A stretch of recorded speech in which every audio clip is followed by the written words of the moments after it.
আজকালকার ছেলে মেয়েরা বয়স্ক কাউকে দেখে সম্মান করা তো দূরে থাক, উল্টো আরো অপমান করে। অবশ্য আমার মতো বুড়ি কারো সম্মান পাওয়ার যোগ্যও না।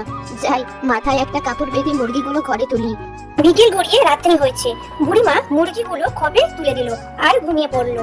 রাত্রে চোর এনে সব মুরগি নিয়ে গেল।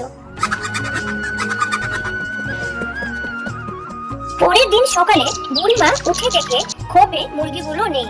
বুড়িমা অনেক চিন্তিত হয়ে পড়ে আর কান্না করতে থাকে। ওমা বুড়ি, তোমার কপালে কি হয়েছে? আর এখানে এভাবে বসে বসে মাথা চাপড়াচ্ছ কেন? কি আর হবে, আমার ফুটো কপাল আরো ফুটো হলো। কত কি করে এই মুরগিগুলো পেয়েছিলাম, এগুলোর ডিম আর মাংস বিক্রি করে কোনো রকম নিজের পেট চালাতাম। এখন এগুলোও সব চুরি হয়ে গেল। আমি কিভাবে কি করব, কি খেয়ে বেঁচে থাকবো এখন?